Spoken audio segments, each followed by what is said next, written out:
Komisi Pemilihan Umum akan menggelar debat perdana Pilpres 2024 pada Selasa 12 Desember 2023 mendatang. Mengenai format debat, KPU menegaskan akan menyediakan sesi untuk para capres, cawapres saling menanggapi paparan visi dan misi. Tapi apakah saling menyanggah seperti format lalu juga masih bisa diakomodasi? Iya, jadi dari segi teknis pembicaraan dalam perdebatan tentu ada kesempatan untuk menyampaikan visi misinya apa sih dalam durasi waktu tertentu. Kemudian berdasarkan visi misi itu akan diajukan sejumlah pertanyaan pendalaman. Dan ada saatnya juga kemudian namanya debat. Pasangan calon yang lain, apakah calon presiden, calon wakil presiden, dikasih kesempatan untuk memberikan tanggapan terhadap standing positionnya, katakanlah si A menyatakan begini, si B dan si C diberi kesempatan untuk menanggapi itu. Karena apa? Ini kan dalam rangka untuk menegaskan kepada pemilih bahwa sikap atau posisi kami dalam isu ini, tema ini, topik ini posisi kami. Itu penting. Namun soal format lalu lintas debat, tim kampanye nasional Prabowo Gibran mempunyai usulan lain. Anggota Dewan Pakar TKN Prabowo Gibran, Derajat Wibowo mengusulkan tidak ada sesi saling menyanggah antara pasangan capres-cawapres. Memang ada usulan dari kita agar debatnya tidak menjadi saling sanggah. Karena itu sesi saling sanggahnya kalau bisa dikurangi atau dihilangkan. Kata Derajat Wibowo, Rabu 6 Desember 2023, seperti dikutip dari kompas.com. Usulan TKN Prabowo Gibran ini direspon tim pasangan capres-cawapres lainnya. Timnas Anies Muhaimin justru meminta waktu sanggah menyanggah tidak dikurangi, bahkan harus diberikan waktu yang cukup. Alasannya agar publik bisa mengetahui mendalam gagasan para capres-cawapres. Tapi kalau soal waktu, kami memang sangat berharap untuk bisa diberikan waktu yang cukup untuk bisa saling sanggah. Jangan sampai nanti ternyata saling sanggahnya bisa cuma sekali atau cuma beberapa segmen gitu ya. Nah itu yang kami inginkan untuk bisa diberikan waktu yang cukup. Sehingga rakyat juga, warga yang nonton semua bisa mendapatkan bahan yang cukup juga. Bisa menyimpulkan dari suatu hal yang memang banyak juga yang disampaikan. Karena kalau sedikit-sedikit kan akhirnya nantinya malah merasa kurang ya. Dan penonton. TPN Ganjar Mahfud menganggap penting ada sanggah menyanggah untuk menunjukkan kemampuan para capres-cawapres mempertahankan gagasan dan rencananya untuk Indonesia ke depan. Ya, terkait soal sanggah menyanggah dalam konteks ini penting sebagai calon pemimpin bagaimana dia punya kemampuan mempertahankan apa yang dia yakini, kemampuan mempertahankan apa yang sudah direncanakan. Nah, saling sanggah inilah yang sebenarnya masyarakat akan disajikan bagaimana keterampilan, kemampuan calon presiden dan wapres mempertahankan apa yang sudah direncanakan oleh dia. Kita tidak mau memiliki pimpinan yang nantinya mempertahankan rencana programnya saja tidak memiliki keterampilan. Nah, itu merugikan kita semua. Apapun format debat, sejumlah capres dan cawapres menyatakan sudah siap mengikuti debat perdana Pilpres 2024 12 Desember mendatang. Saya pernah beberapa kali, satu pernah jadi moderator, dua pernah mempersiapkan calon untuk ikut debat, yang ketiga sekarang saya ikut debat. Jadi saya dapat turun takdirkan dapat pengalaman cukup lengkap lah urusan ini. Mana siapan debat capres cawapres di KPU gimana Mas? Udah simulasi juga. Ya. Apakah ada bersama KPU Mas? Nanti ada.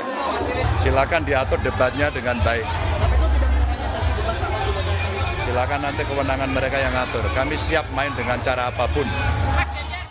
Dalam debat perdana Selasa nanti, para capres-cawapres bakal membahas tema hukum dan HAM, pemberantasan korupsi, pemerintahan, dan penguatan demokrasi. Tim Liputan Kompas TV. Menjelang debat perdana Pilpres 12 Desember mendatang, berbagai usulan terkait format debat menjadi polemik. Bagaimana format debat ideal untuk masing-masing tim Capres-Cawapres dan bagaimana strategi Capres-Cawapres memaksimalkan debat. Kita akan berdiskusi dengan para perwakilan tim Capres-Cawapres. Ada asisten pelatih Timnas Anies Muhaimin yang juga Wakil Ketua Umum PKB Jazilul Fawait. Ada juga juru bicara TKN Prabowo Gibran Wihadi Wiyanto dan juru bicara TPN Ganjar Mahfud Tama S. Langkun. Selamat malam Bapak-Bapak semua. Selamat malam. Selamat malam. Baik, terima kasih sudah bergabung. Pak Wiyadi, saya pertama ke Pak Wiyadi dulu. Kenapa ada usulan soal debat tidak saling sanggah? Bahkan pernyataannya tadi Pak Derajat Wibowo waktunya dikurangi atau kalau bisa dihilangkan. Jadi begini, itu adalah merupakan usulan daripada pribadi Pak Derajat Wibowo sebagai anggota Dewan Pakar. Tetapi bukan usulan resmi TPN. Sikap TPN gimana? TKN. Oh, sikap TKN gimana? Kalau usulan TKN tidak ada membatasi mengenai masalah hal yang meminta kepada KPU untuk membuat format-format yang dikatakan seperti itu. Jadi saya kira kalau kita bicara sanggahan, kemudian kita bicara itu adalah debat, ya itu adalah sesuatu hal yang memang kita akan ikuti apa yang akan ditetapkan oleh KPU. Dan kita lihat juga bahwa dalam debat itu kan ada panelis. Tentunya panelis itu kan justru akan memperdalam apa yang menjadi program-program kerja ya, daripada pasangan. Dan tentunya kesempatan itu akan juga bisa diberikan kepada calon pasangan yang lain. Jadi saya kira format apapun kita sudah mempersiapkan itu dan kita tidak pernah meminta secara resmi. Itu kan hanya pernyataan pribadi saja. Saya kira itu perlu saya klarifikasi dalam hal ini. Ya, artinya TKN Prabowo Gibran tidak pernah ada usulan untuk mengurangi atau menghilangkan sesi saling sanggah di debat Capres-Cawapres ya. Saya ingin mengkonfirmasi. Secara resmi ya, secara resmi. Oke, Pak Jazilul, kalau dari tim Anies Muhaimin, tim Amin, gimana nih soal saling sanggah? Perlu ditambahkan tadi kan dari informasi sebelum yang kita diskusi ini menyatakan bahwa harus ada dan waktunya cukup. Maksudnya waktunya ditambah nih untuk saling sanggah. Ya, acara debat Pilpres saya pikir bukan kali ini saja. Ya. Sudah beberapa periode sebelumnya dan itu sudah ada contoh-contoh. Saya pikir itu sudah bisa dilanjutkan tradisi debat yang selama ini. Yang namanya debat pasti ada pokok pikiran, visi misi, ada argumen, ada saling sanggah. Makanya saya sampaikan, ini bukan khutbah, tapi debat. Kalau khutbah Jumat, itu orang menyampaikan pesan-pesan saja tanpa ada pendalaman. Nah, kalau ini semuanya yang namanya debat pasti berbantah-bantah menggunakan moderator dan panelis.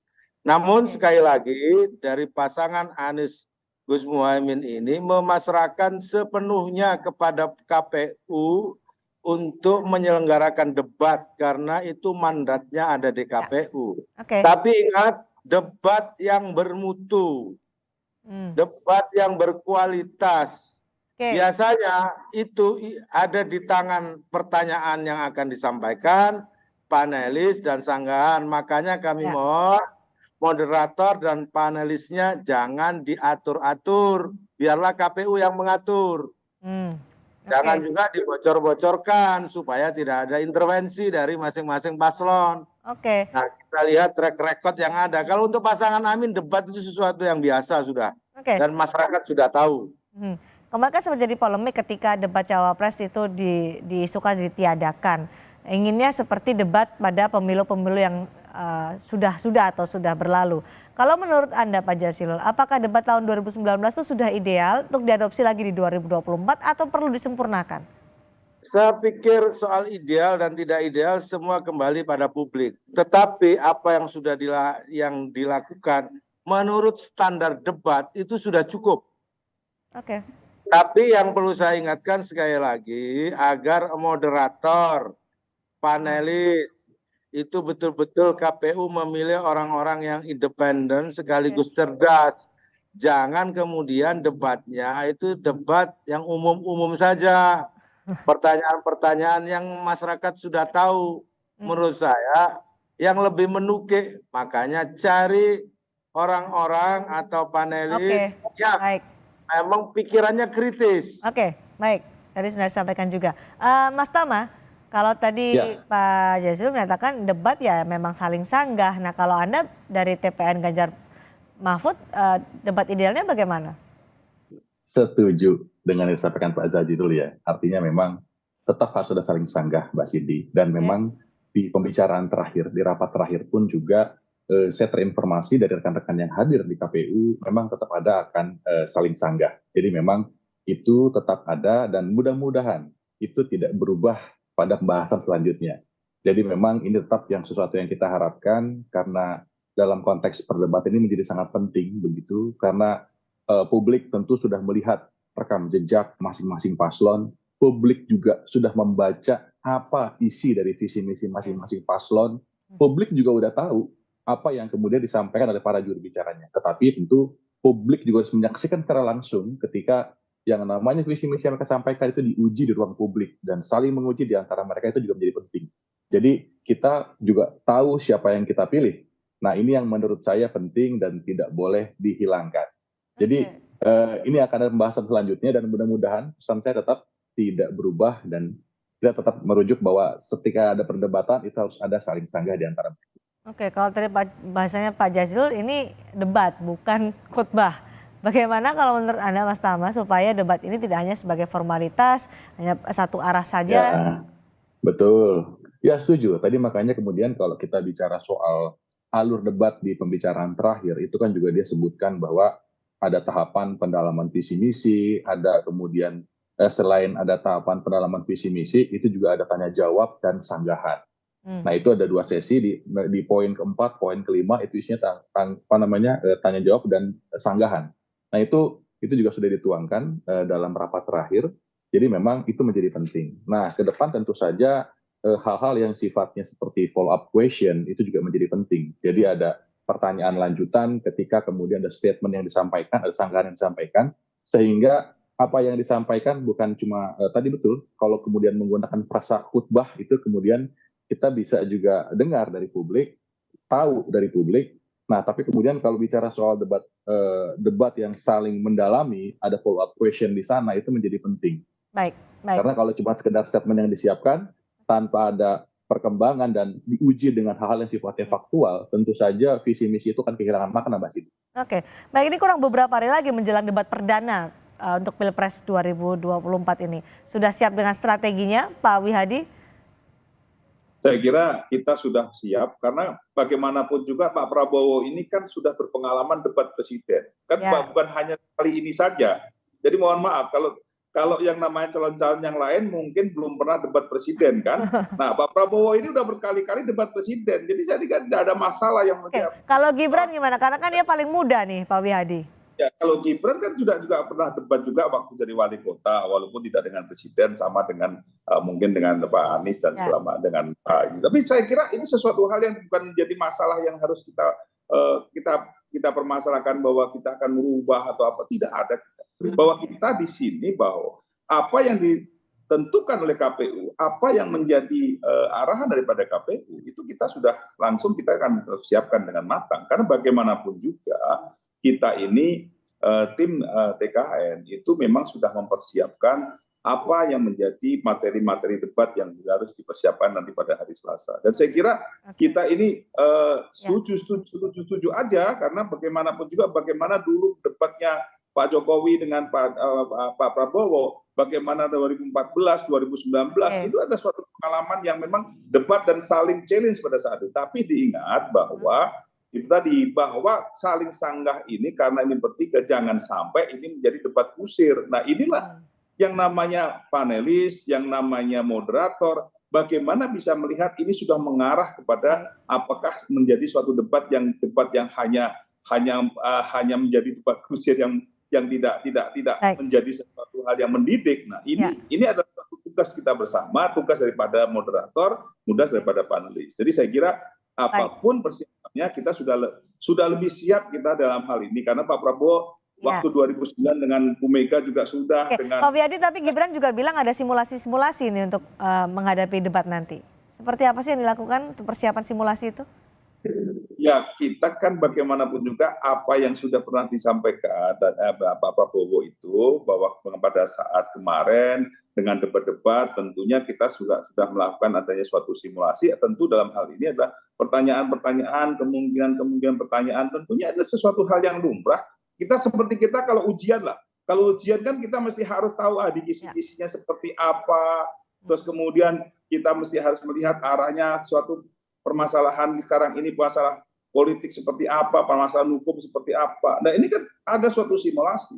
Jadi sama pada saat kalau kita mau ujian master, mau ujian doktor, kan kita mesti harus ada yang namanya apa nih simulasi yang dilakukan. Ya itu kan sesuatu hal yang biasa, persiapan yang memang disiapkan dalam suatu debat yang akan dilakukan nanti pada saat hari Selasa. Baik. Jadi saya kira itu bukan sesuatu hal yang mesti harus dipermasalahkan. Simulasi kan boleh-boleh aja gitu. Ya. Itu untuk persiapan strategi juga ya untuk menghadapi debat perdana di 12 Desember nanti. KPU juga tidak melarang ada diskusi antara Capres-Cawapres untuk saling bantu saat debat nanti. Kalau dari tim Amin, apakah nanti Muhaimin Iskandar akan diberi kesempatan bicara sendiri lebih banyak atau Anies akan memberikan bantuan nih Pak Jazilul? Untuk pasangan Anies Gus Muhaimin menurut saya karena ini berasal dari dua-dua aktivis, untuk jadi ketua BEM aja udah debat. Debat-debat publik itu sudah biasa. Cuman ini memang debat calon presiden dan wakil presiden. Debat tertinggi di Republik ini. Tentu tidak usah khawatir debat kusir atau debat apa. Ini debat calon presiden pasti diikuti oleh orang-orang yang top. KPU penyelenggaranya, moderator yang mengatur pasti dipilih orang yang top, bukan orang ecek-ecek. Nah, untuk pasangan Amin, kali ini pasangan yang kompak dan solid mengusung duit tunggal, saya yakin pikiran-pikirannya akan sama. Soal di situ saling membantu, saling diskusi, memang sudah terbiasa kami untuk itu. Karena apa? Karena pasangan Amin itu pasangan yang setara.